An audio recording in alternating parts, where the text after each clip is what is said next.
Well, John, you finally got here. Yeah, I got tied up in traffic. Well, it's been about 62. I'm going to make some bets in the race. I'll see you in a minute. Okay. The horses are now coming out of the paddock.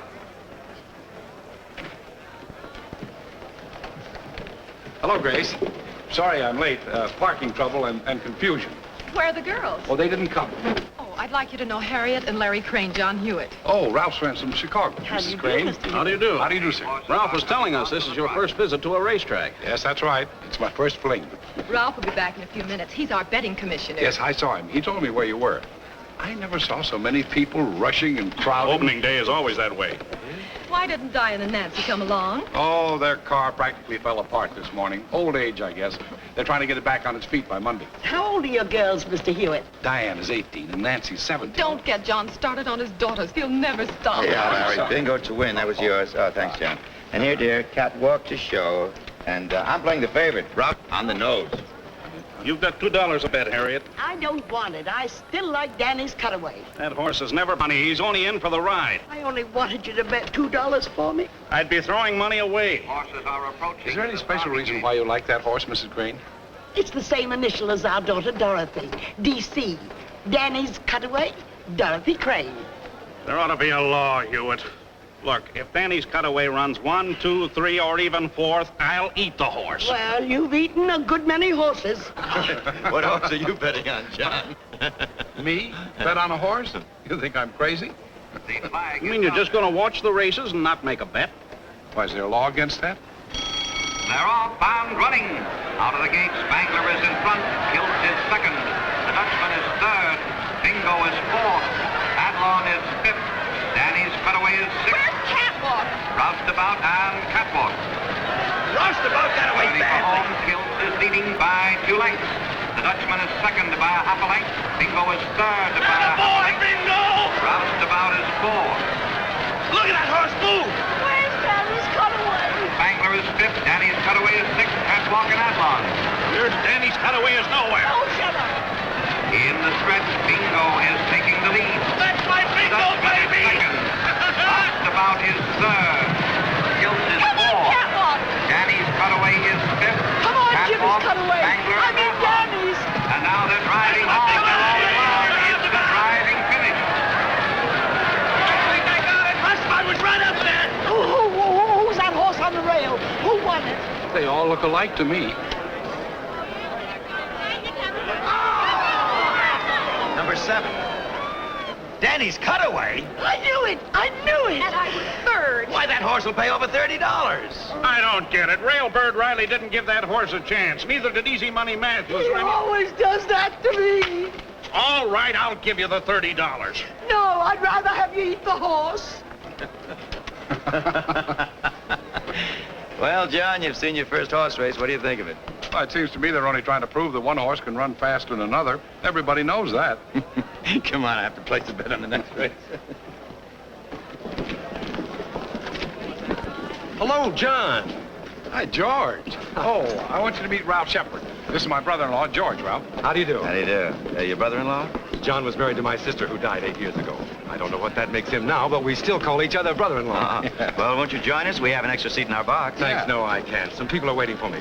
But, John, I've got some pretty good information on Argosy in the 5th race coming up. He's 5-1. Argosy? Argosy? That's with Eddie Osborne up. He's one of the best jockeys in the country. He is. And, John, I happen to know that Osborne is betting on that horse. You do? Really? You can use your own judgment. I've got to run. Can't even stay for the big race. I have an appointment in town at 5 o'clock. Bye, John. See you later, Mr. Shepard. Yeah. So long. Hey, who was that? Huh? Oh, John's brother-in-law with a tip on Argosy. Argosy. That's the horse I like. He's good on any kind of a track. I won a big bet on him last year on the slop. Slop? Sure, mud, sloppy going. Oh. Well, Argosy's my bet. How about you, John? No, no, I'm afraid not. Hey, you're an iron man, Hewitt.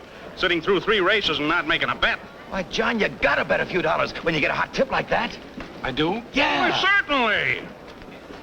Well, all right. Show me where I can get a $2 ticket. All right. Nearing the wire, it's Argosy out in front by a length and a half. Capricorn is second, and it's Argosy by 2 lengths. Capricorn is the next. I told you so, John. Beginner's luck. That's the first money I ever won. That we all collect. Now, how much do I win? Oh, a little over $10.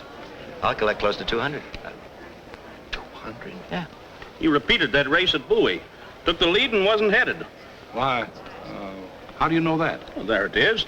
These little figures indicate how many lengths he was out in front.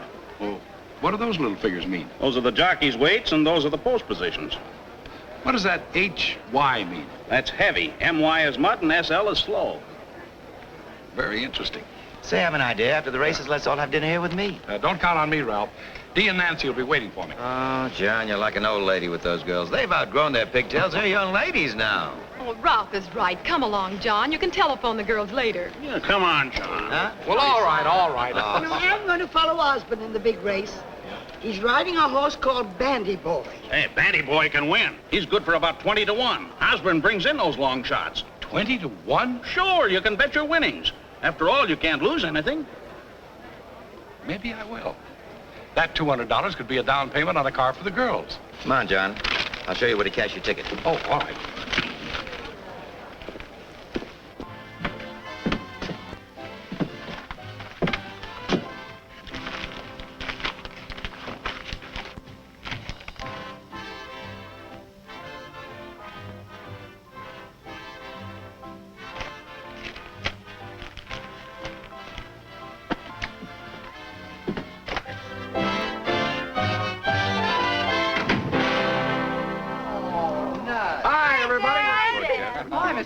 How's our favorite boyfriend tonight? Never better. Go ahead. Don't let me interrupt anything. You're not interrupting anything. It's a sportscast we're about to tune out. Oh, wait a minute. I want to hear that. Among those present in the Turf Club were Mayor and Mrs. Hughes, Grace and Ralph Shepard, local executive, and his guests, Mr. and Mrs. Lawrence Crane of Chicago, and the personable John Hewitt. An exciting afternoon. Hey. And among those present was the handsome John Hewitt. You didn't say handsome. The word was personable. It's the same difference. Did you win a couple of thousand, Dad? I didn't lose. I guess nobody's going to introduce us. Oh, I'm sorry. Chuck, Daddy, this is Charlie Nordlinger. He's captain of our... You don't have to tell me. Howdy, Chuck. How are you? Oh, I'm fine, thanks. I saw you catch that pass and win the championship for Langston High last year. You did? Northwestern and Illinois want him now, Mr. Hewitt. And a couple of colleges on the West Coast. Yeah, and not mention a couple more back east. Myself cheap now, Chuck. Well, hop to it, kids. Oh, what about the car? They said the engine had fallen arches. Don't worry about it, Dad. We can take the bus. The heck you can. You can use my crate anytime you want it, Diane. Well, thanks, Chuck. Butch. You were a long time saying that, Cosgrove. My middle name. Oh, I hate it. Oh, that must be Uncle George. He called a couple of times and said he'd be over around 8:30. Oh. Uncle George, hello. How's my Nancy? Fine, how are you? Hello, Dee. Getting prettier every day. Hiya, gang. Can't stay more than 10 minutes, John. All right, let's go in the kitchen. Dee made one of her delicious rice puddings today. You lead the way. But no pudding for me. I'm 10 pounds overweight. Dee, I think Dad's had a drink. What, two? Why not? I'll get it. Hiya, Ted. Hi, Hitchy. Hi, Marilyn. Hi. Anybody here yet? Don't I look like somebody? Come on.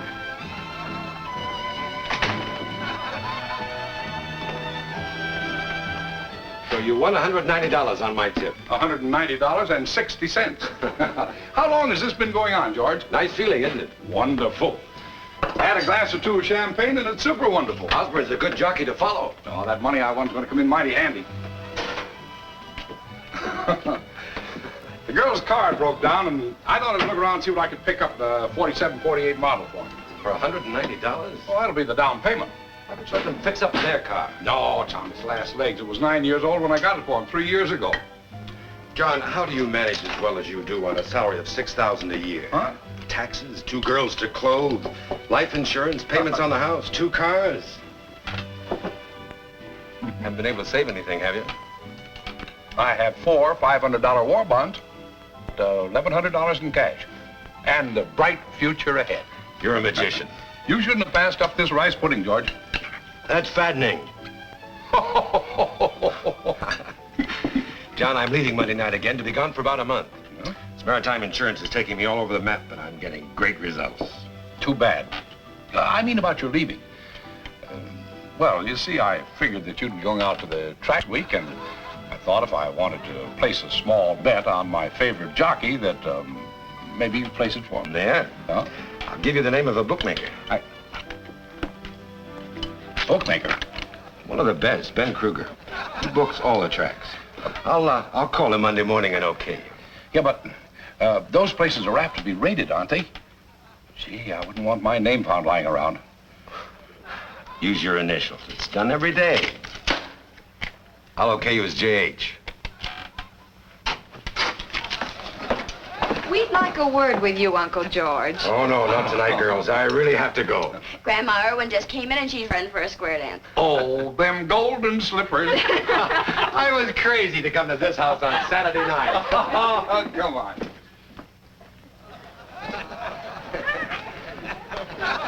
Glad to see you, Ma. Oh, never mind that much. Let's get started. Oh, them golden slippers. All right, kids, let's go. Partners, 1, 2, 3, 4. All jump up and never come down. Swing your partners round and round. Ladies in the center, form a star. Back to your partners, not so far. All join hands and circle 8. Circle 8 till you get straight. Promenade.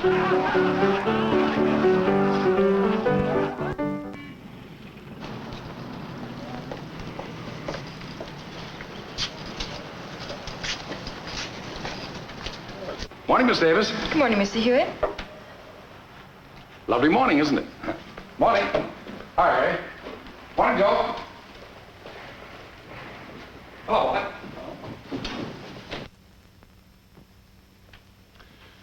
Yes, he sent me a copy of that letter. What I had in mind was meeting him halfway. Huh? Well, 90-day extension. I don't like making these foreclosure decisions, John, but our business has certain rules and they must be observed. Have Blake and Shepard proceed immediately. You can take care of the preliminary costs out of the controller's fund. All right, sir. Oh, Mr. Hewitt, Yes? the man from Holden's telephoned. Oh, They looked at the girl's car, but the best they can do on a trade-in is $40. tell him it's a deal. I'd have taken 20. Say I'll be around right after lunch to close with him. I want that car delivered to the high school before 3 o'clock. Here's the afternoon paper. Oh, thanks. All right, Mr. Dooley.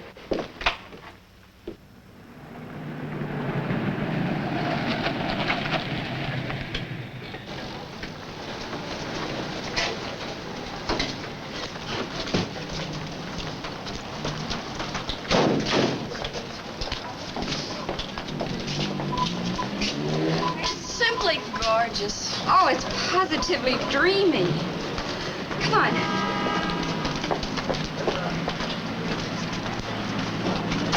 So if you'll send us the deeds to the properties, we'll have our attorneys check them and get in touch with you next week. All right, goodbye. Hello, kiddies. Oh, Dad, that car. It's a dreamboat. You like it, huh? Oh, wouldn't. But you shouldn't have done it. We could have struggled along with Croupy Kate for a while. You're the one that needs a new car. That car of mine is just as good as the day I bought it 4 years ago. But, Dad, you shouldn't have. You're repeating yourself, Dee. What are we going to do with this man? We've got a father with a Santa Claus complex. The whole thing doesn't make sense. It's your birthday, and we get the present. Oh, I don't know about that. I got a new polka dot tie and 2 pair of Argyles, straight from the maker to the wearer. Come to think of it, you shouldn't thank me for that car. It was given to you girls by a cute little brown horse. A horse? Mm-hmm. Called Banty Boy. Dad, do you feel all right? Sure. Let me try your pulse. What? Oh, you mean the races last Saturday? You won. Lucky John Hewitt, they calls me. Oh. Dan says you're parked in a red zone. And there's a policeman looking over the car. Uh-oh, come on, see you at home, Dad. Yeah. Is he a young cop?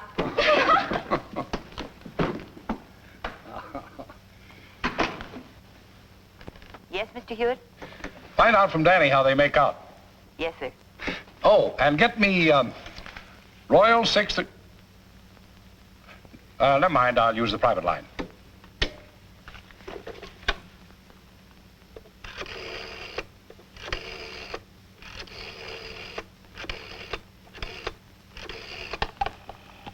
Hello, this is Ben Kruger speaking. This is J.H. How did Wexford Lad make out? He won. Really? You win $28. 3 in a row. Yeah. If you've been betting real money, you'd have a bundle now. By the way, J.H., I forgot to ask you, how would you like to settle? Daily or by the week? Oh, well, I'll only be making an occasional bet, weekly, I guess. All right. I'll have someone contact you every Friday to pay or collect. Where would you like to meet? Well, I have lunch every day between 1 and 2 at Eckert's Grill on 11th Street near Clinton. That's good enough for me. Just a minute. Yeah? Osborne is riding in the last race today, isn't he? Osborne, yeah, he's up on Saab's sister. It's 3-1 on the line. $20 to win. Saab's sister, 20 to win. Okay, J.H., you're on. Right.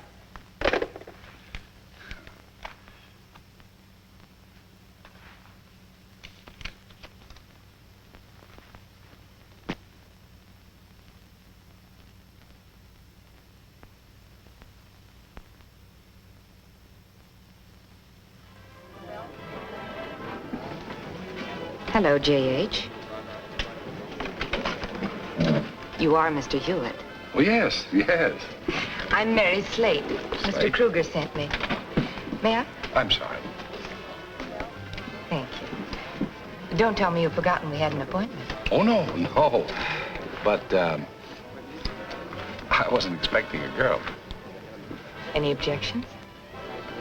What do you think? In that case, let's get down to business.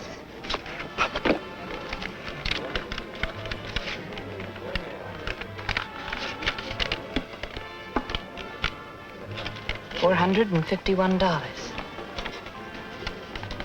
You must have a good system. Oh, I have.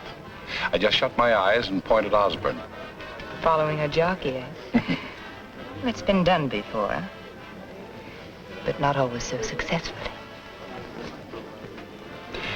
I think this calls for a little celebration. Do you like a cocktail? Why not? What have we got to lose? It's Kruger's money. Philip. Sorry, martini. 2 martinis, please.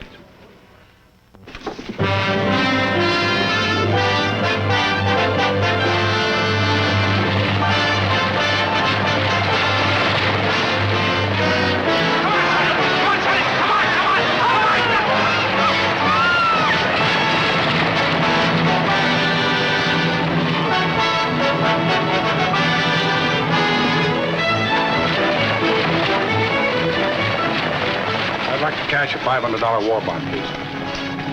Didn't you convert 2 of these just about 10 days ago?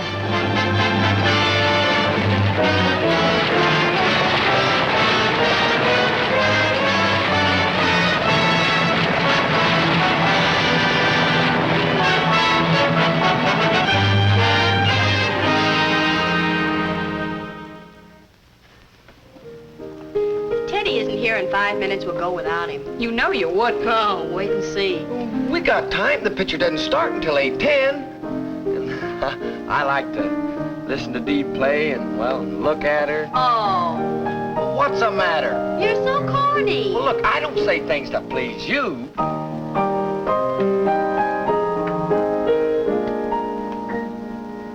Aren't you ever coming home, querido? Are you just a rolling stone, querido? Wherever you may be, do you ever think of me?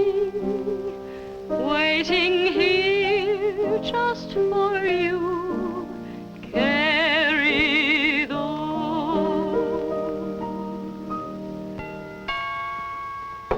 Always late Theodore's finally arrived. I have a good mind not to go with him. I'll get it. Hello, John. Wait a minute.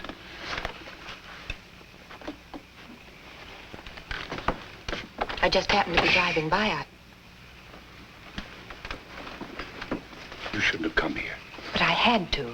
When you didn't show up for lunch today, I was afraid that, well, something might have happened to you. I'm sorry. I got stuck at the office.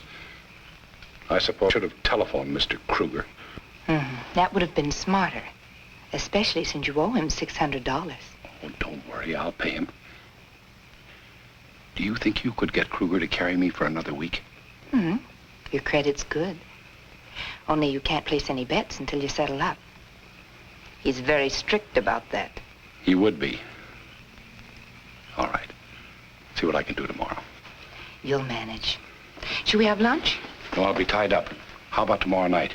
All right with me. Let's make it at my place. 615 Ardmore, apartment 2A. All right. I'll be there about 9. Good night. Good night, and thanks.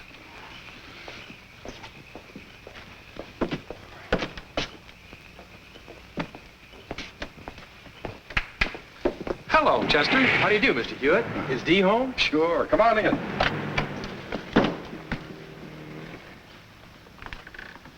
Hello, Chester. Hiya, Dee. Howdy, Nancy. Chuck Nordlinger, Chester Mitchell. Hiya. I didn't get the last name. Nordlinger, Chuck Nordlinger. You're supposed to recognize that name and swoon. He's last year's high school All-American fullback. Letterman sweater and everything. Fullback? Oh, you mean football. I never go to them.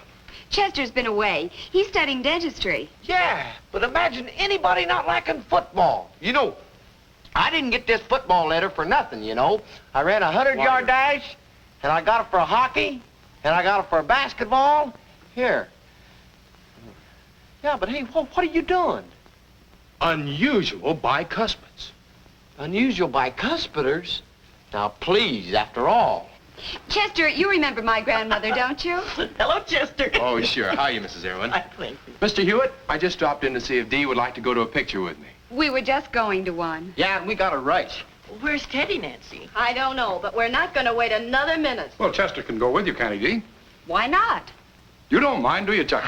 No, not at all. It's 5 minutes to 8. Anchors away. Good night, Gran. Good night, dear. Wonderful dinner, Gran. Thank you, dear. Night, Grams. Night. Goodbye. You managed that very neatly, John. Managed what? You know what. You'd like Diane to have a lot of boyfriends, but to keep her heart free until that young Lochinvar of your dreams comes riding out of the West. Preferably in a special body Cadillac. Sarah, I want my girls to marry for love, just like their mother and father did. Of course, I wouldn't mind if my sons-in-law possessed intelligence, good looks, sense of humor, health, wealth, position. Have I overlooked anything? John, when are you going to marry again? I marry? Have you been talking to the girls? About that? Yes. They brought it up a few weeks ago. I was bowled over. Good for them. They're right. They'd have to be very, very dumb indeed not to realize that the reason you haven't remarried is because you do not want to share your love for them with another woman. Sarah, you get the strangest ideas. It's about time you started to consider your own needs, John. It's all right for a man to love his children and want to give them everything possible. But you carry this thing too far. All you live for, all you ever think of is those two girls. Oh, ridiculous. Hiya, Mr. Earn, Mr. Hewitt. Where's Nancy? They've gone to the picture. Oh, this watch of mine is always slow. They only left a few minutes ago. Chester Mitchell is with them. That square, he's tooth happy. Tooth what? Tooth happy. Ever since he started studying dentistry, all he talks about is teeth. He'll probably do a job in everyone's mouth in that picture tonight. He's not with Nancy, is he? You know where the theater is. What's keeping you? Oh, gosh, so long. This house has tempo. Never without it. Tooth happy. That's a new one. Good night, John. Yeah, I don't want you driving around alone this time of night. I'll follow you in my car. You do nothing of the sort. I'm perfectly capable of taking care of myself. I'll be home in 20 minutes, and it's only a little after 8. John. Hmm? Remember what I said to you a while ago. Night. Good night, dear.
Oh, just a minute.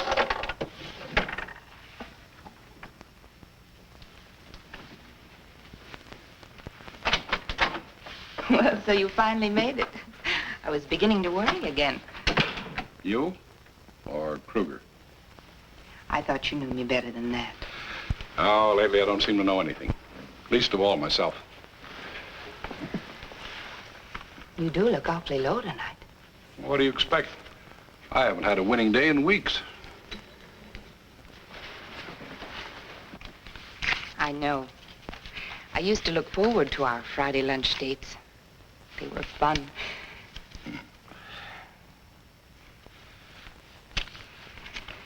Now, I'm beginning to feel like a heel. It's better than being a chump. You really are in bad shape. This time, I think I'll buy you a drink. All right, make it a good one, will you? Cost $600. I'll miss it myself. Maybe you'll be sorry. Mr. Adams. Yes? Mr. Ryan's secretary just called. He's on his way over. Oh. That means no golfing today, my boy. Oh, look, you didn't get that message, Dad. You were called away late. Sorry, Philip. Look, Dad, haven't seen me in nearly a year. But business comes before golfing, young fella. That's what's wrong with this world. Too much work and not enough golf. Gives you a waistline like that. What do you mean?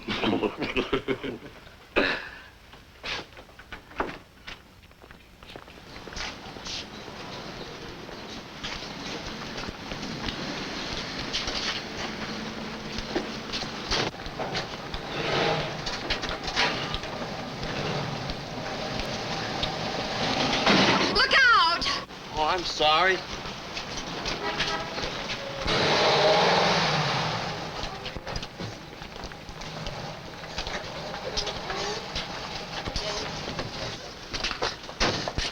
Oh, well, that's not so bad.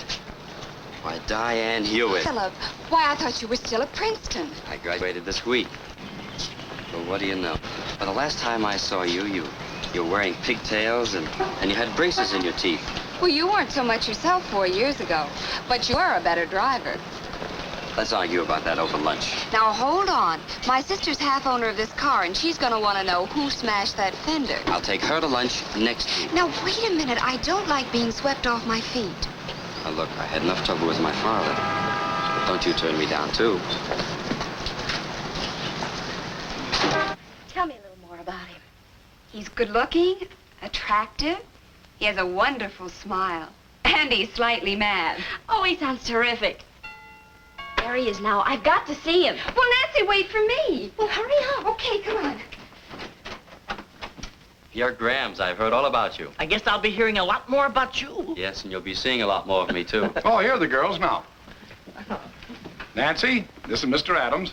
Make it Philip, will you, Nancy? How are you, Philip? Your father will have to buy you a set of golf clubs, Diane. Oh, that would be a wonderful idea.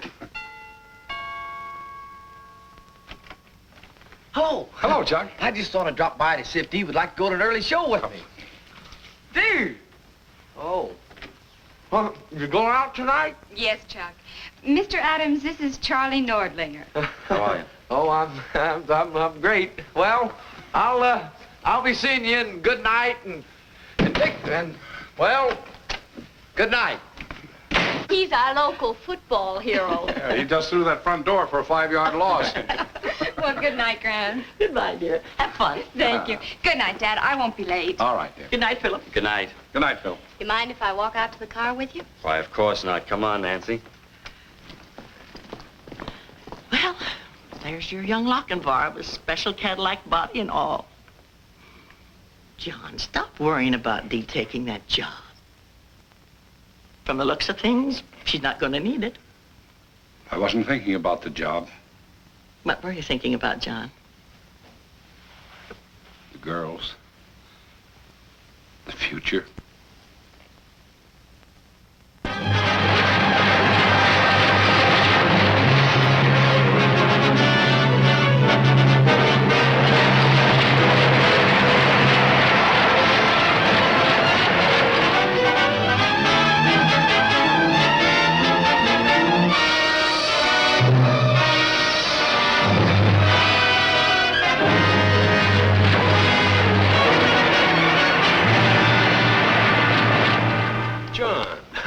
Oh, George, that's wonderful news. Dee marrying into the Adams family. When's it coming off? In June. Dee wants to be married on her mother's birthday. And in a year or two, Nancy and young Phelps will be saying, I do. There's a lot of happiness in store for those girls. You're not very enthusiastic. George, I've come to you because you're the only one I can trust. I'm in trouble. Serious trouble. Trouble? I've taken $14,000 from the company's funds. You've what? Lost it playing the races. Oh, I won it first. I thought it was a cinch. And then I started to lose. My bonds, my savings, my mortgage payments, everything. And then I took the money from the controller's fund. Oh, I made myself believe it was only a loan. I kept hoping for that one lucky day when I'd be able to square everything and quit. Can't believe it. I keep thinking of Dee and Nancy and what I've done to them.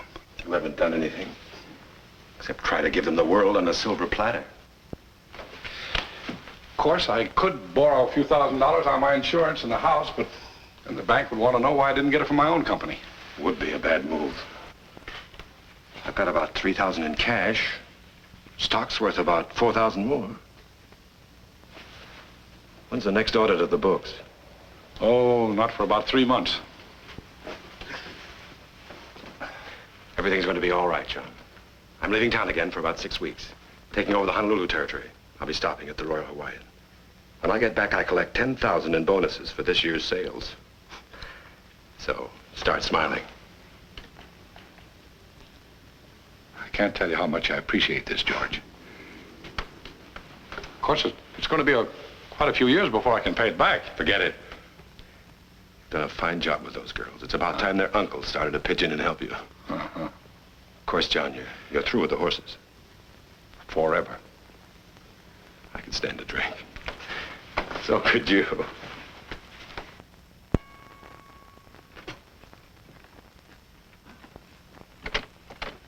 Well, Mrs. Adams, nice to see you. Thank you. It's nice to see you. And Mr. Adams?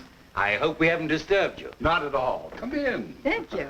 Oh, my, what a charming house. Thank you. Well, won't you sit down? Thank you. Let me take your hat. Thanks. We happen to be out in the neighborhood, and so we thought we'd drop in for a 5-minute chat. I'm glad you did. Since the Adams and Hewitt clans are about to form a merger, so to speak, we thought that we might as well have the first powwow as soon as possible. Oh, are you alone, John? Yes, Sunday's always a big day for the girls. Nancy went out for a drive, and Diane is wherever Philip is. Yes, they're inseparable. Well, first of all, we want you to know that we're very happy. Carlton and I think that Philip is getting the sweetest, most wonderful girl in Langston. He's a very fortunate young man. He's a very fine young man. Oh. Well, now, the main reason for our visit is to invite you and the girls to have dinner with us next Wednesday. Thank you, Mrs. Adams. Oh, Margaret now, John, and Carlton. Yeah, I'll try and remember. Carlton, I don't see any reason for waiting until Wednesday to tell John the good news, do you? Oh, well, John, I just want to tell you that in a week you will assume the position of general manager of the firm at a salary of $20,000 a year with a block of stock you can pay for at your pleasure. I hardly know what to say, Carl. Don't say anything. Well, this certainly calls for a celebration. Little port, Mrs. Adams. I mean, Margaret. No, thank you, John. Carlton. Yes, please. I've arranged with Taylor and Dean to audit the books a week from tomorrow. A week from tomorrow?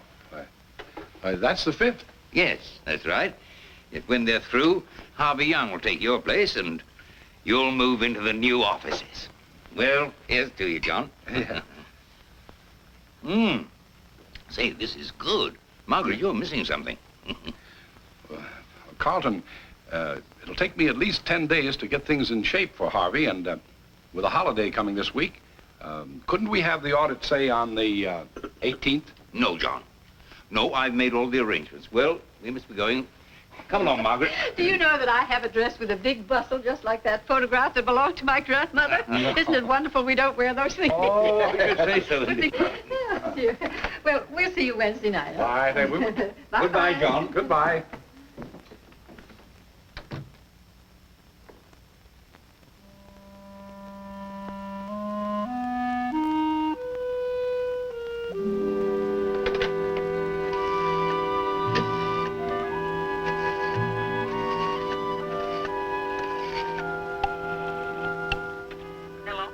Hello, Sarah. Have you heard from George? Yes, I had a wire from him this morning. From San Francisco? No, he was detained in Hawaii. He leaves there today and expects to get home sometime next month. How are the girls? Wonderful. They're just fine. Fine. I'll call him later on in the evening. All right, Sarah. Goodbye. Goodbye, John.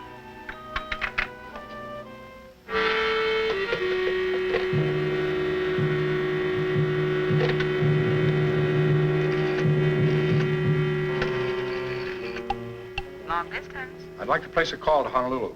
I'll give you the overseas operator.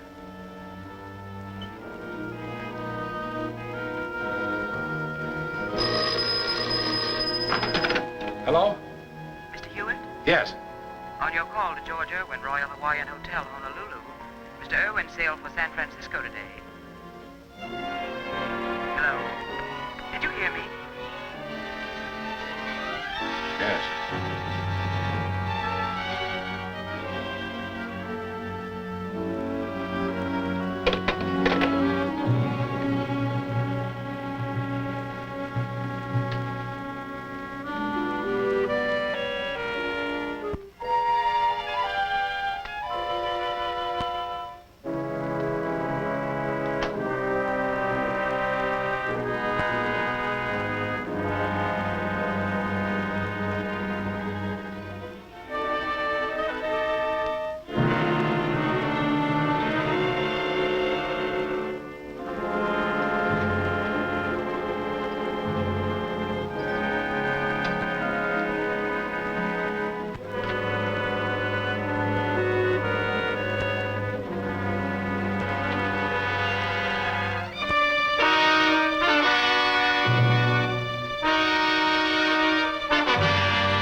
Hello, this is J.H. Oh, how have you been, J.H.? Haven't heard from you in a long time. Oh, I've been pretty busy. This is Saturday. I thought I'd call you before the banks close. I want to make a large-sized wager, and I thought possibly you'd want me to put up the cash. Oh, no, your credit's good with me. I want to bet Great Day in the Bayou Handicap at New Orleans. Great Day, 7th race at Beauregard Park. How much? 2,000. To win. Oh, wait a minute, J.H. I didn't figure you wanted to bet that kind of money. She's 7-1 in the line. I'll put up the cash. Oh, no. I told you your credit's good. I'll put you on for half of it. And win or lose, we'll settle Monday. Yes, but I want to bet the whole thing. Well, you know how it is when you got a strong hunch. I'm sorry, that's the best I can do for you. Look, J.H., I've only got 3 phones and you're holding up one of them. Yes, but I want...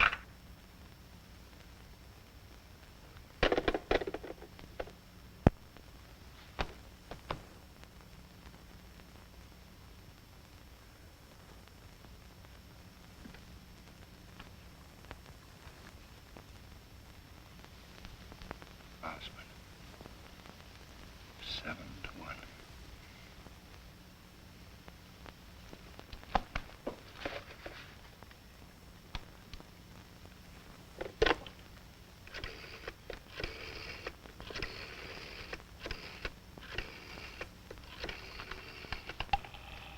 Langston Airport. Reservation, please.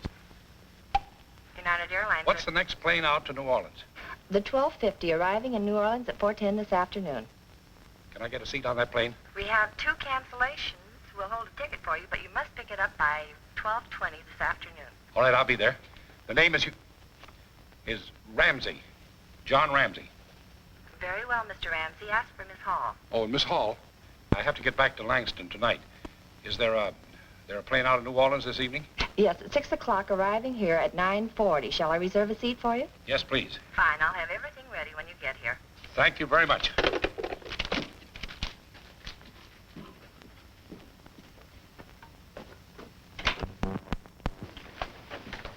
Oh, Miss Pearson, call the house and tell the girls I won't be home for dinner. I'm looking at a piece of property about 30 miles the other side of Bristolport, and I won't be back till about 10 o'clock. Yes, sir.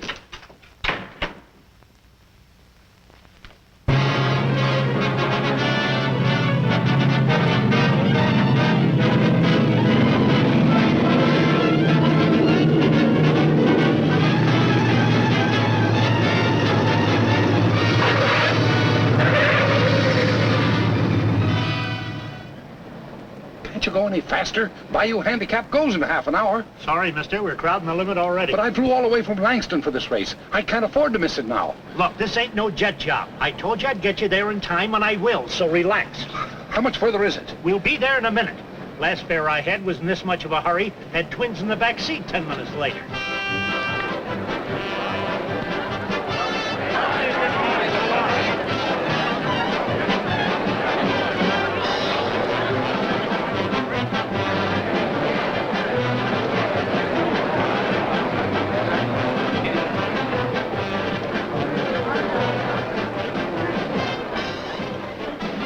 You mind telling me Great Day's number? Great Day? Great Day is number 3, pal, and there's 7-1.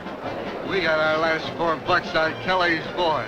That's my name, Kelly. And he's drunk, too. So what? What's the matter, pal? You lose your program? No, I just got here. Just got here. Just got here? Hey, I think you got something there, pal. You can only be clipped for 2 races. Yes, sir, the man's got something. Look at him. He's going to $100 window. Number 3, 10 tickets. Number 3, 10 times. Attention, please. The horses are in the starting gate.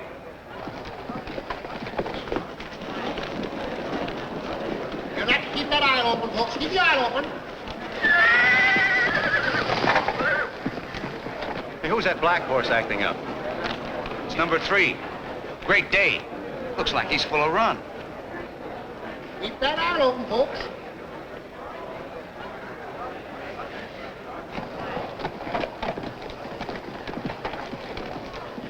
They finally got him in a The stall. flag is up. They're off, bound, running.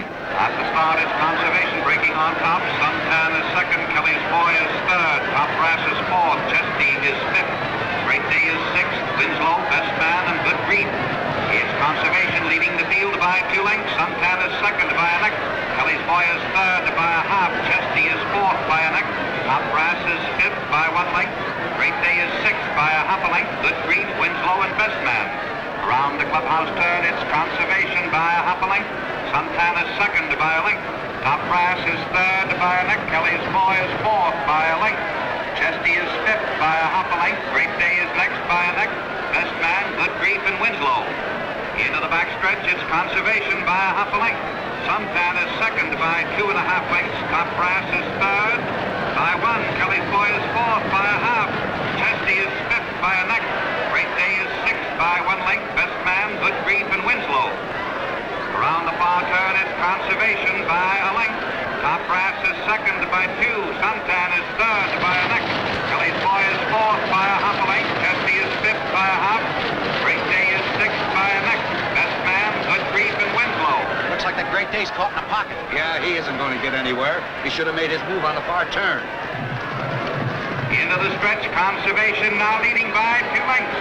Top Brass is second by a length. Kelly's Boy is third by a half a length. Suntan is fourth by a length. Chesty is fifth by a half. Great Day, pocketed on the rail, is sixth. Best Man, Good Grief, and Winslow. In the stretch, it's Conservation by a length. Top Brass is second by a length and a half. Kelly's Boy is third by a half. Suntan is fourth by 1 length. Chesty is fifth by a half. And now Great Day has found an opening. He's coming to the outside. Here comes Great Day. He's running over horses. He's fifth. He's fourth. He's third and charging at the leaders. Come on, ride him on. Faster, faster. Come on, Conservation. Now it's Conservation and Great Day. Ride him on, but you must win, you must. It's Conservation and Great Day. They're head and head, neck and neck. Whip him, whip him. Whip him, don't stop, don't stop. You've got to win. You've got to win. And down to the wire, it is Great Day by a nose. Great Day won. I'm sorry. Well, that did it. There's a bar around the corner. Let's go have a drink. Right. Say, you had the winner, didn't you? Right on the nose. I won $1,000 on the handicap last year. Say, you couldn't spare some of your good luck for a guy that really needs it, could you? Say a couple of bucks worth? Things are not going so well, huh? No, you know how it is. Up one season, down the next. I'll get even someday. Not around here, you won't. Gee, thanks, mister. Take a tip from a guy who knows. You can't beat the ponies. Where's that bar? Right over there.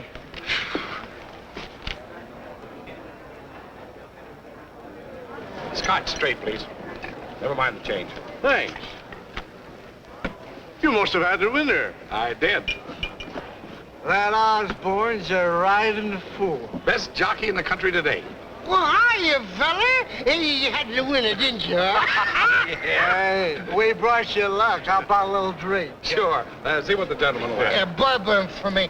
Same for him. With water? Oh, make him double. Hey, here. Who are you playing in the next race, pal? I'm not playing anything in the next race or any other race ever again. What? You were right, Tom. They put up the inquiry sign. What is that you said? The jockey on Conservation claimed a foul. He was bumped in the stretch. Well, they'll take it away from Great Day, all right. Well, you ain't got nothing to worry about, pal. Hey, give me another bourbon, will you?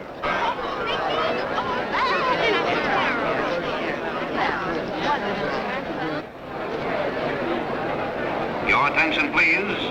For interference in the stretch, Great Day is disqualified and placed second. Conservation is declared the winner. The result is now declared official.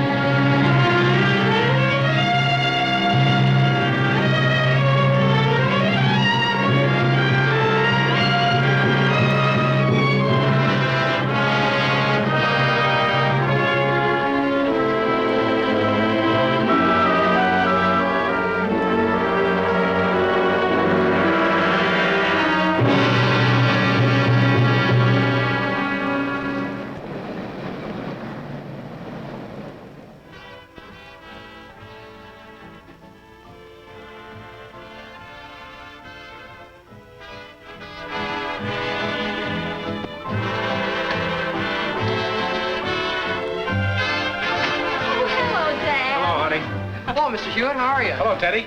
Hi, kids. Hi, Mr. Hewitt. He and Philip went out to dinner, but Teddy and I ate here. Can she cook, Teddy? Oh, anybody can boil hot dogs and cook potatoes. But I have to admit, these were extra good. Don't let me interrupt. But remember, it's getting late. Oh, Dad. Dee said she'd be home about 10:30. All right.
$1,000. You don't even count it.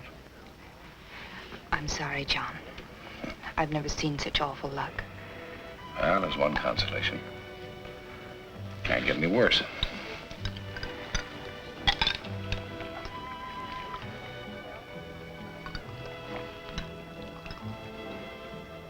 Will you place another 1,000 for me today? If you insist. Wellington, 6th in New Orleans to win. We'll settle up tomorrow. I wish you'd never gotten into this. Now you're stabbing at long shots. Why don't you just get out, take a loss, but pull out now? I can't. I'm in too deep.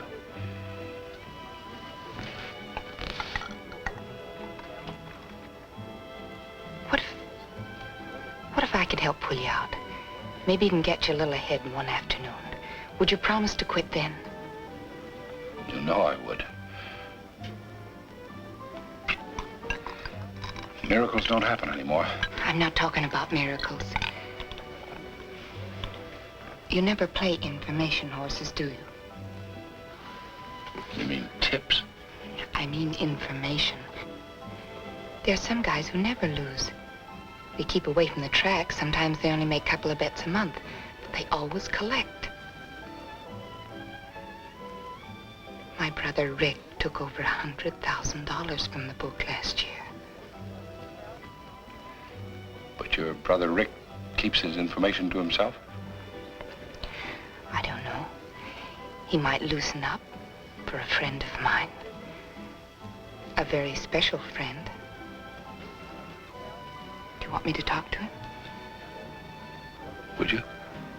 He's staying at the Winthrop Hotel. I'll go over and have a talk with him.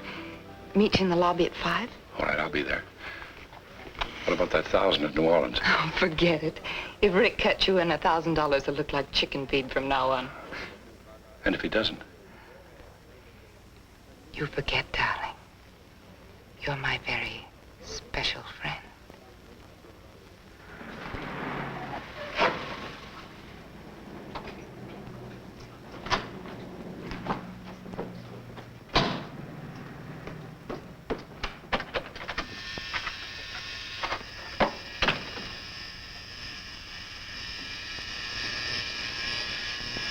Rick.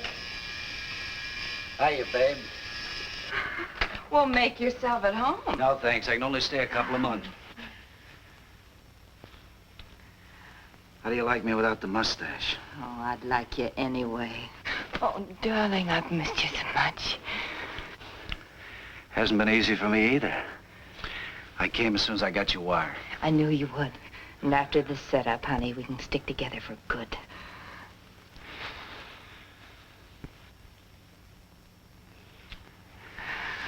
You, sound like you've hooked a real chump this time. Made to order. Started out as a $2 bettor, then he went up to 200, then 600. Last week he hit the 1,000 mark. Really hot, huh? Oh, he's steaming. And here's the interesting part. He handles all the cash for the biggest banking firm in Langston. You mean he's dipping in the till? Up to his elbows. He wanted to place another $1,000 bet on a 15-to-1 shot today. So he must be hooked for plenty. I talked him out of it. Why should we let Kruger take everything? You haven't changed a bit. When do we move in on him? Today. I've already laid the groundwork. You're my brother Rick. You're staying at the Winthrop Hotel. I've reserved a suite. Have you picked a horse? Rickety Racks, New Orleans, tomorrow. That's what I love about you, baby. You only play the sure things. This is it. Come in. Hello, sis. Hello, Rick. You're late. I know. We stopped for a cocktail. This is John Hewitt. Oh, this is the very special friend. I've been looking forward to this meeting. Thank you. So have I. Oh, sis, I'm a little rushed this evening. Going to have dinner with some friends, but please sit down. Well, I don't want to detain you. Oh, it's all right. I'm waiting for a phone call from New Orleans anyway. Oh. Tell me, Mr. Hewitt, you don't happen to be a relative of a friend of mine, Alan Hewitt of Chicago? No. Oh, I should have mentioned that before. Sure, he deals in stocks and bonds. You must have heard of him. No, I don't think I have. Well, I'll introduce you sometime. You see, he and several other of my associates are thinking about building a big sports arena here. But you got to keep that under your hat. I didn't even hear it. I like a man who can keep his mouth shut. Oh, excuse me. Hello. You asked to be called at 6, Mr. Slate. Thank you. Sis tells me you want to get on the gravy train. Well, Oh, Rick, must you put it that way? Well, can you think of a better way to put it? You see, we got a horse going tomorrow to New Orleans, Rickety Racks. Of course, it'll be a short price, but it's all set. That's what this phone call's for. Oh, excuse me. Hello? New Orleans? Yes. Hello, Jackson? Now, tell me, is everything all set for tomorrow? Good boy, good boy.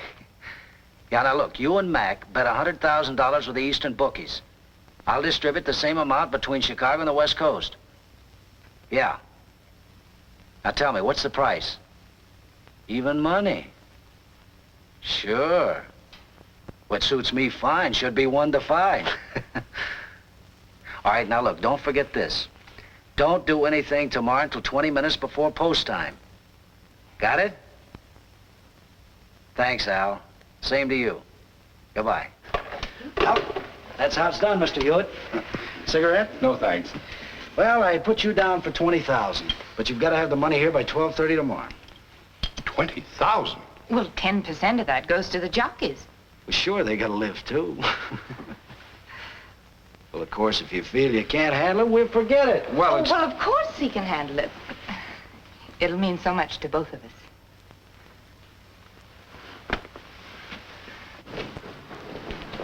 Mr. Hewitt? Yes? I'm glad I caught you before you left. Mr. Adams would like to see you. Well, all right. And when the organization plan is into effect next week, Mr. Hewitt will take over many of the duties heretofore assumed by this office and Mr. Barlow. Any more questions? I'm sorry to have kept you here so late. Well, that'll be all, and thank you.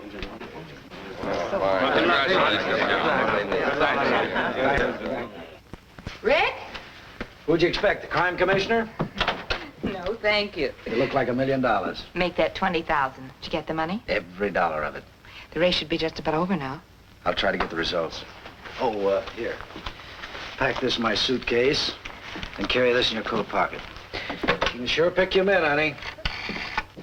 And Mr. Shepherd said he'd call you in the morning. Oh, thank you, Miss Pearson. Well, that's all now. You may go home. Thank you. Good night. Good night.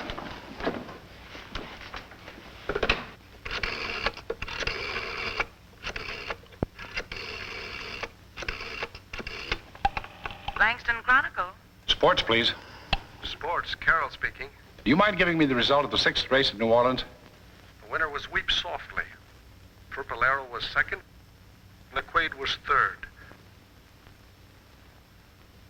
Rickety Racks wasn't in the money? Rickety Racks was a late scratch. Thank you.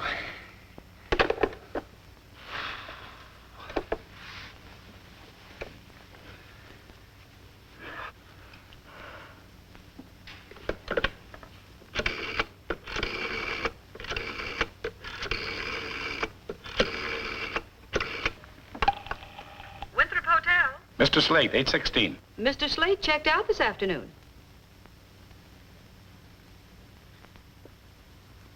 Are you sure? I'm positive. He checked out at 4:30. He left no forwarding address.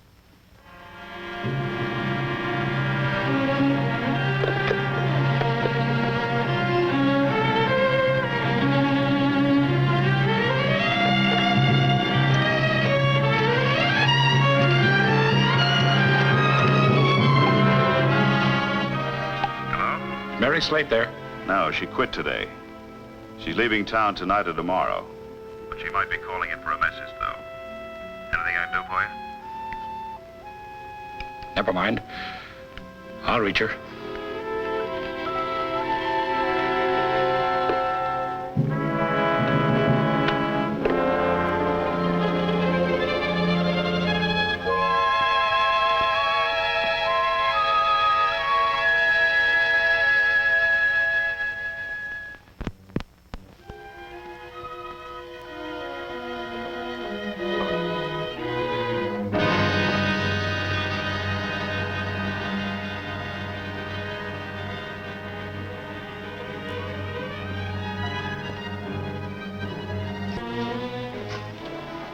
About the tickets. They're holding them at the airport. Non-stop to Mexico City and then to Acapulco. Haven't you finished packing yet? Not quite. Well, you better hurry up. We haven't got much time.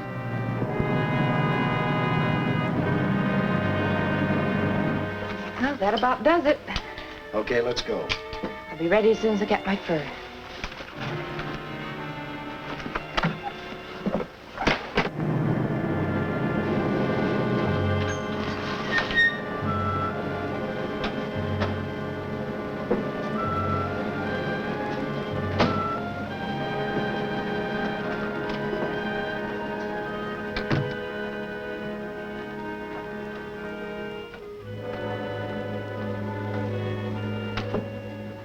We'll go out the back way, just in case.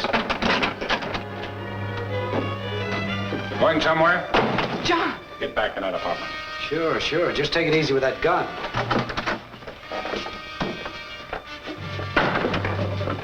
That's far enough. Drop those bags.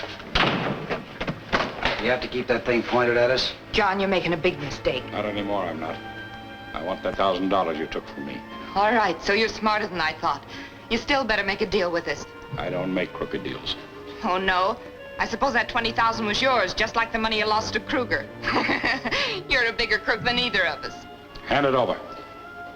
You'll get no argument from me. When it comes to firearms, I pass.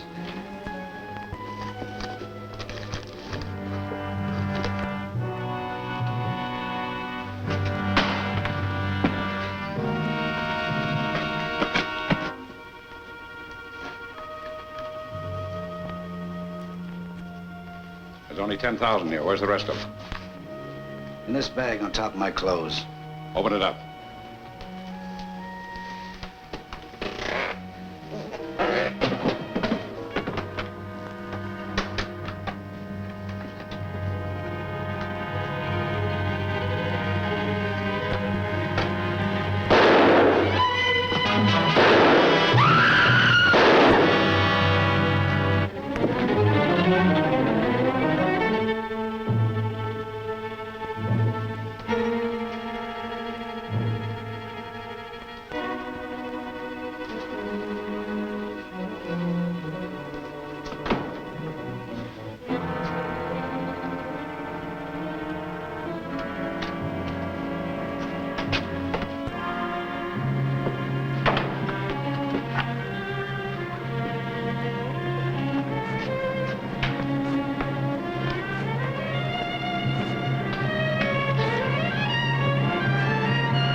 Mr. Adams, James. In the library here, sir. Anna, call Dr. Fisk. Tell him to come at once. Mr. Hewitt's been shot. What's wrong? What happened? He's been... Sir, we sent for Dr. Fisk. John, how did it happen? Oh, John, you're badly hurt. No, don't move. Put your head back on the chair and rest. Dr. Fisk lives only a few streets from here. Brandy. Yes. Okay. John, who... Margaret and Philip. Where are they? They've gone to the concert with Dee. I must speak to you, Carlton. Alone. That'll be all, Davis. Yes, sir.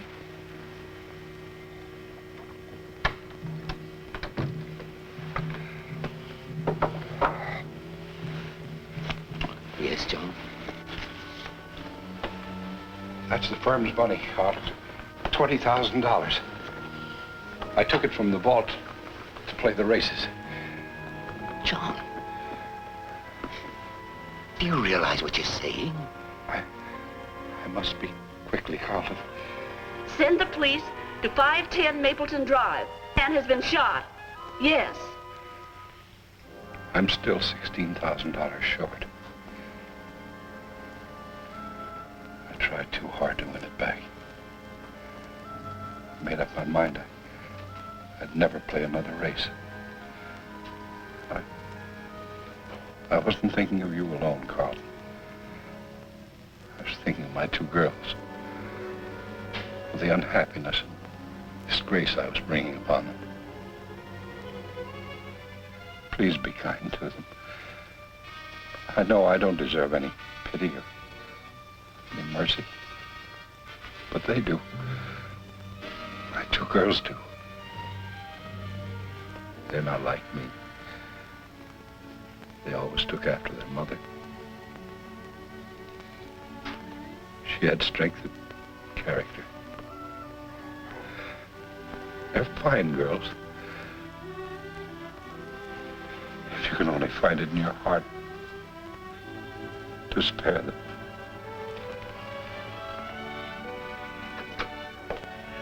Anna called the police, sir.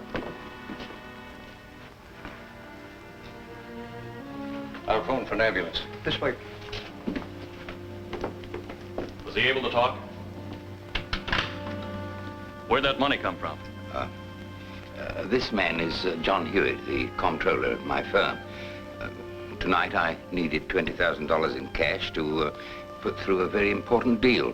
So I got him to go to the company's vault and bring it to me. On his way here, he was held up and robbed. But he managed to follow them to their apartment and carrying the company's gun, which he always does under these circumstances, he confronted them. One of them shot him, and in self-defense, he killed them both. I'll call homicide.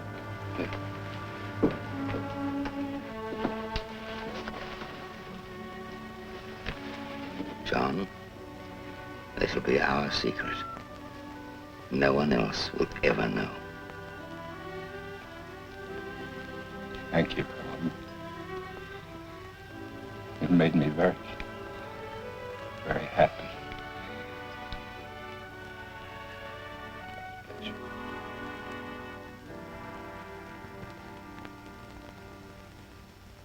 You sure you took enough pictures of the wedding? I want a good selection for the newspapers. I've got enough to fill the whole Sunday supplement. Good. Now, how about one of the happy couple with all the people on the porch? For what you're paying, I'd follow this honeymoon clear to Niagara Falls. Oh, here they come.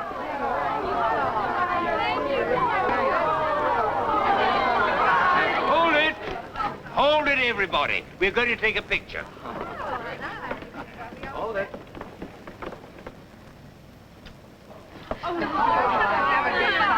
Bye-bye. So long, Phil. Goodbye. Goodbye. Goodbye. Take care of yourself.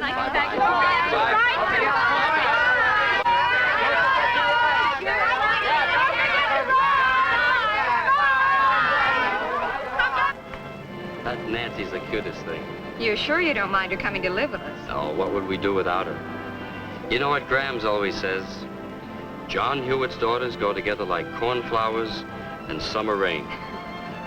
That's the way he always wanted it. Dad would have been proud of us today. Just as proud of us as I am of him.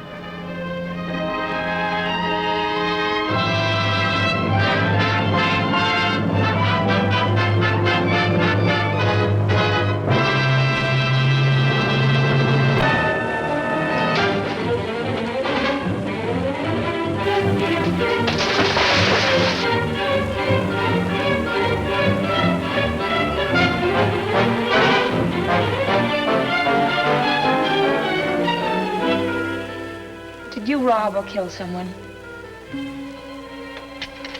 That's what they think.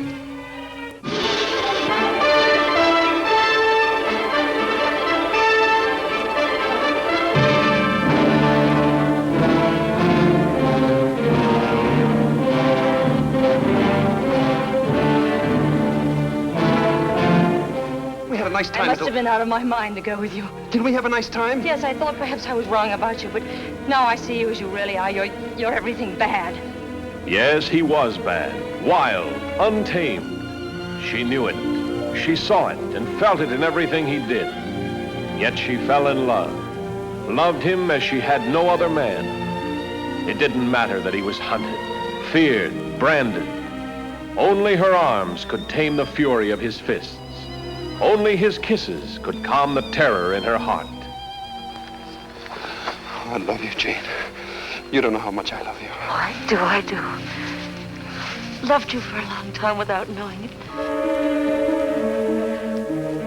What have I done to you?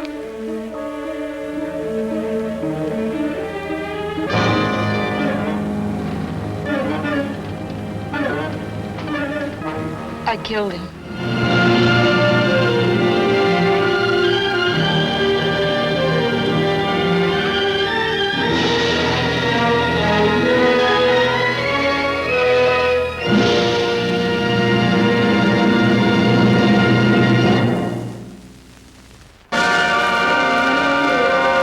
Labeled by Time magazine, Sex on the Rocks.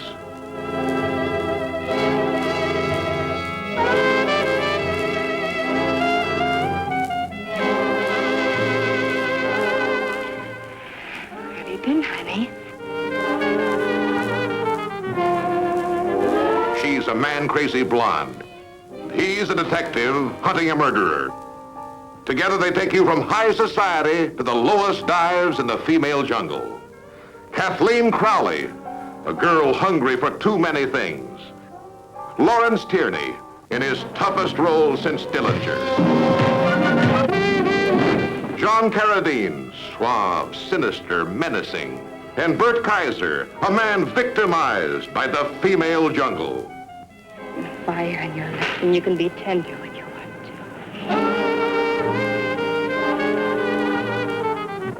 We've got a photograph that confirms Mr. Vo's statement, Mr. Olmsted. What was he doing with my wife?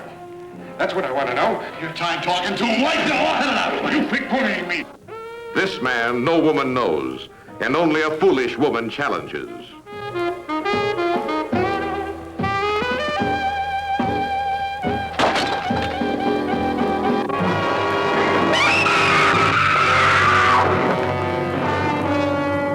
Join the manhunt for a lady killer in the most vicious jungle in the world, the female jungle.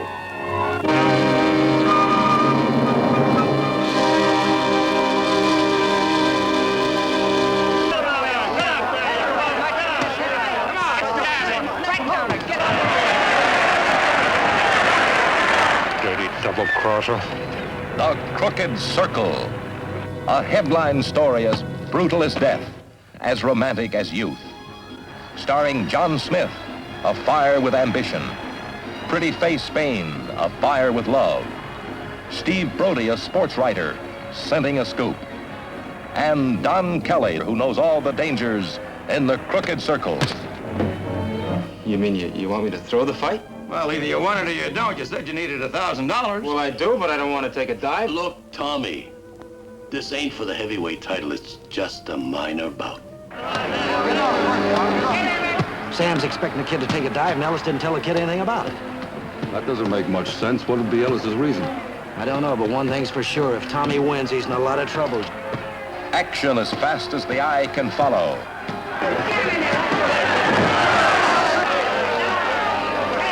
You put Carol in the cab. I'll stick with the kid. Sure. We'll meet you later in the car. What's wrong?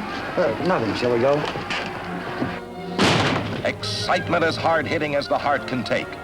Turning the bright light of exposure on the underworld hoodlums who traffic in the lives of courageous fighters in the square ring. Hey, I don't know where they took the kid. That's the truth. You stinking liar. The Crooked Circle.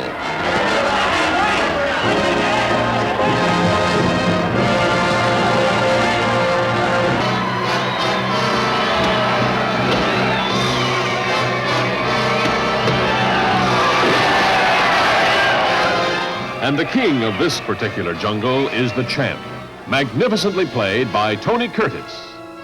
And here is the star of Marty, Ernest Borgnine, to tell you about it. You know, any place can be a jungle.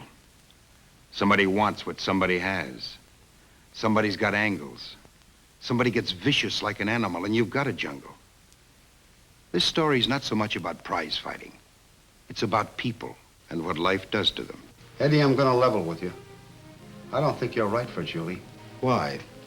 Because I didn't go to college? You've got no future. Well, what makes you so sure? The police called here a half an hour ago about your father. There's Eddie. He stuck his head in a meat chopper to get his old man out of jail. And what happened when he tasted blood? Well, tell your old man to read the papers. The headlines are screaming and the Quades are proud. There was Julie. She was really in love, but she led with her chin. All right, you've met the champ. Anything else? No. No, Eddie, your speech just about covers it. And Bernie. I played Bernie Brown, the trainer. McBride. He had 10% of the champ, but he bought more than he figured. Quade. His son's fists made him a big man. And Lorraine. She knew just when to come in for the kill. All right, so it was legit, but another 5 seconds and I would have been... You might have been dead. These last few weeks, you know, seeing each other, I found out something. I want us to be together all the time. Oh, I do too.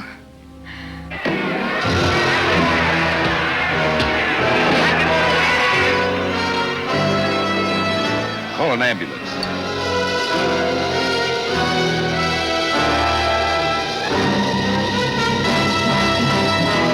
I did it to me, your son, just because I wanted the title.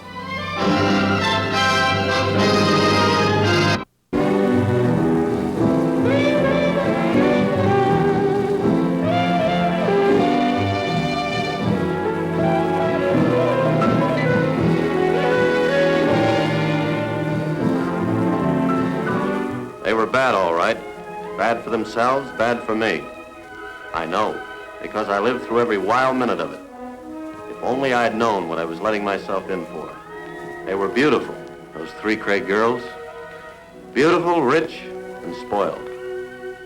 And when you pull the strings, I jump, huh? Naturally. Well, even with strings, it could be an interesting career.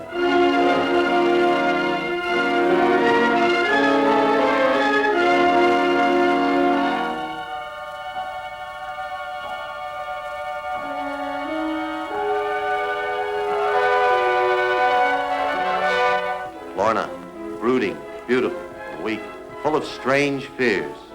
It takes a woman to hold a man like Jim, not a psychopath. Stop it. Vicky, out to get every thrill she could beg, buy, or steal. You see, I only get kicks out of a man when I know I'm stealing him from another woman. Valerie, smoldering, sensual. She liked to play rough. I could louse her up. Leave her alone. But what they did to men was nothing compared to what they did to each other.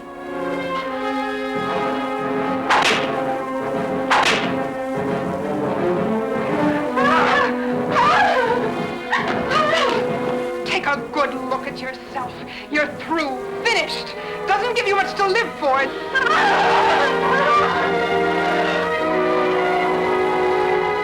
I'll never forget the 3 bad sisters, nor will you.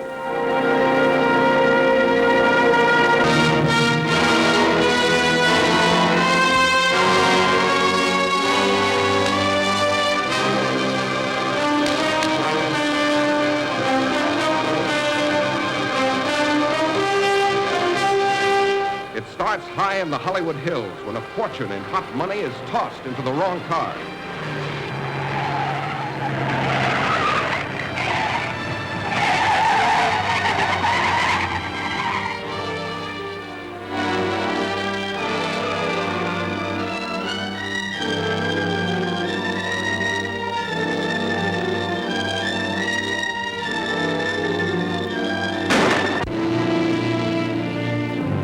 Hope you're not planning to pull a fasty. It won't pay off. Don't quarrel with me, Danny. We're not out of trouble until I get back to my apartment. Well, slow down or you'll never get back. Look out! Not this time, Tiger. You didn't bury that dough and I know it. I'll see you sometime when there's daylight and 1,000,000 people around.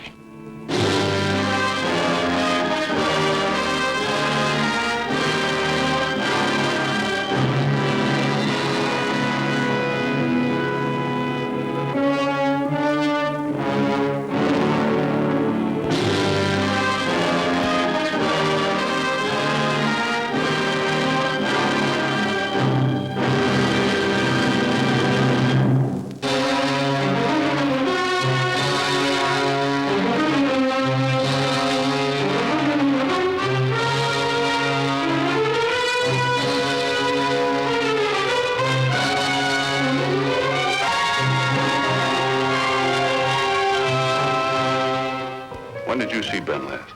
The night before he was killed. What for? To warn him just as I'm trying to warn you.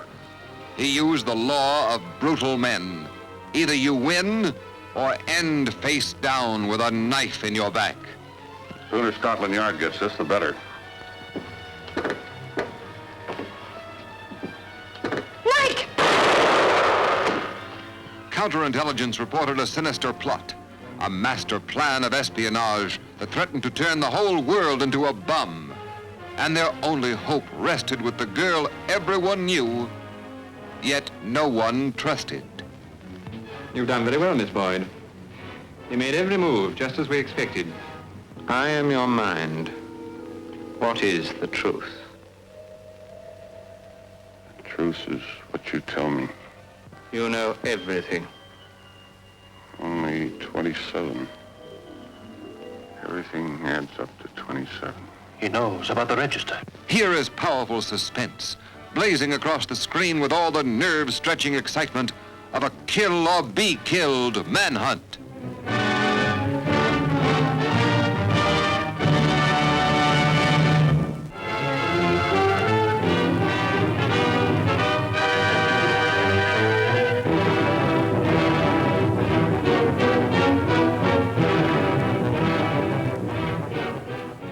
This man is dangerous. He is armed. He was last seen heading east. First was the brunette, bad, beautiful, and looking for new games to play. Oh, you've changed. The great Lemmy goes to bed with the chickens now. Not if you've got a better idea. I'm never at a loss for ideas.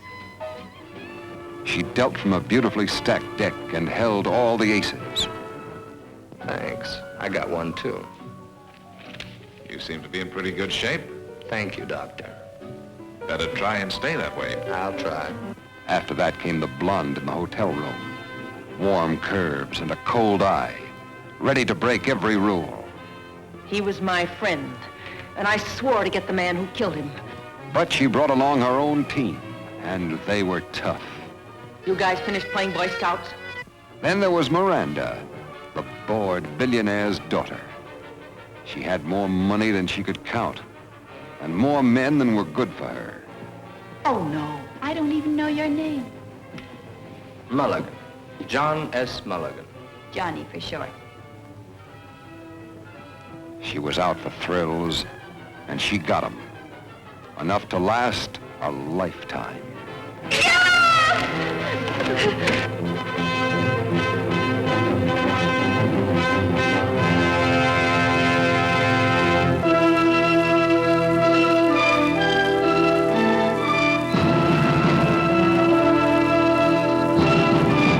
An unfaithful wife and a strange intruder who comes out of nowhere on a terrible campaign of retribution to destroy those she loves the most. Do you think he could have understood that the one I was with, this other man, it was really him, Adrian, I was with? Only women are never supposed to be human.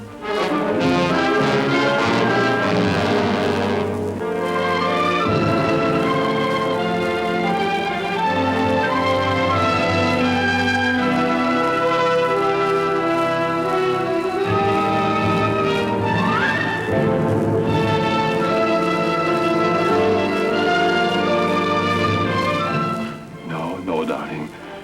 I won't leave you. I'm here to stay.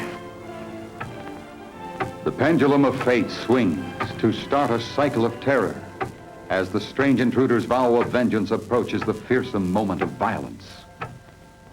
I know who you are. He told me about you. Paul!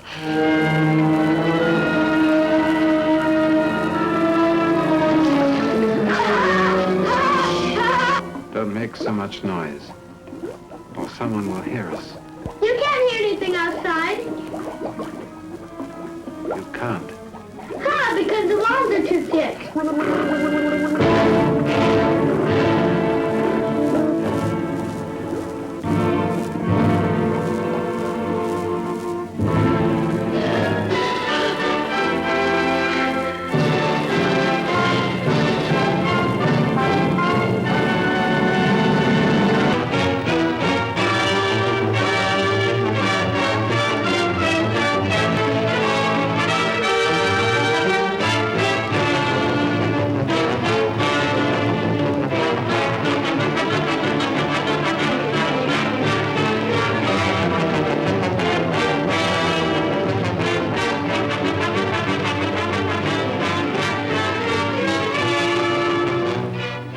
Kiss the Blood Off My Hands is the sensational drama of a man hunted, feared, branded. Only her arms could tame the fury of his fists. Only his calm the terror in her heart. What have I done to you?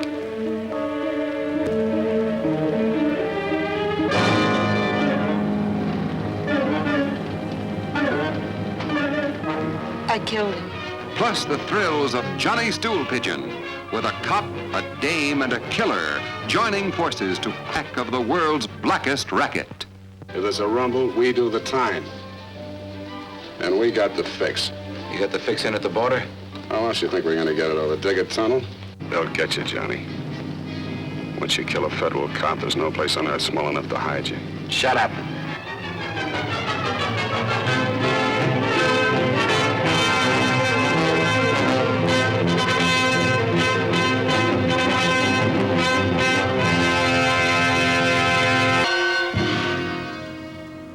The whole city is ringed off. You couldn't crack through with a tank. 2,000 cops, one man in a dirty farmer's suit. The killer is loose.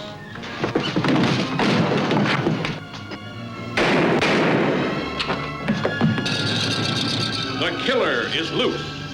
4 words that spelled out sudden death. Any man, woman, or child in this city who crosses pool in any way is going to get killed.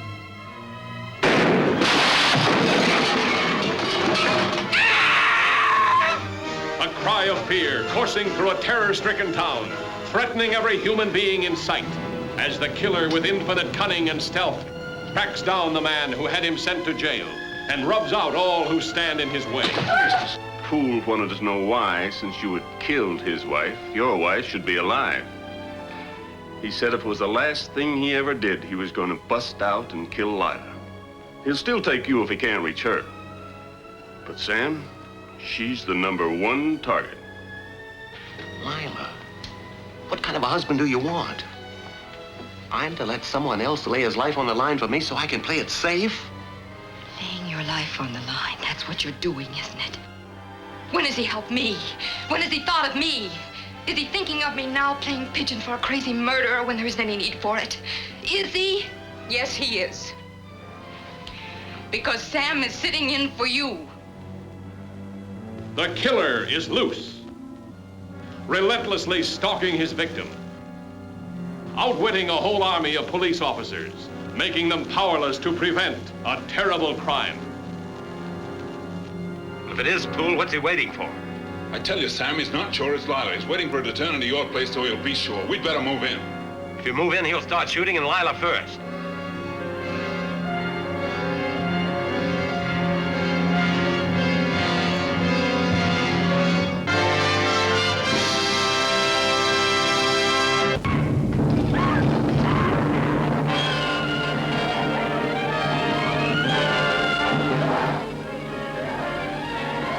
This story is not a pretty one, and the screen is permitted only now to tell it for the first time. It's about the violent, illicit pickup alleys of the underworld of narcotics. And it's about Interpol, the international police organization whose agents are at war with the drug syndicate around the globe.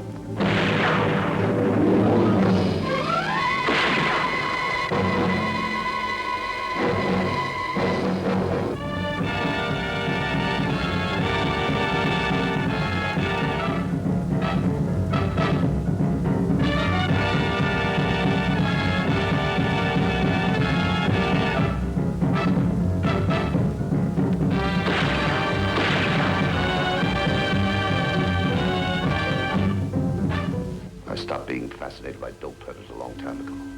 But you're in trouble. Serious trouble. And what I want from you is Frank McNally. You help me find him. And I'll do everything in my power to help you.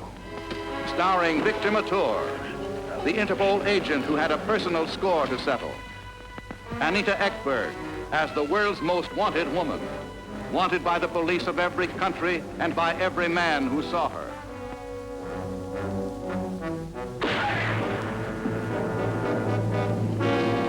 Trevor Howard as the twisted brain who masterminded the worldwide syndicate.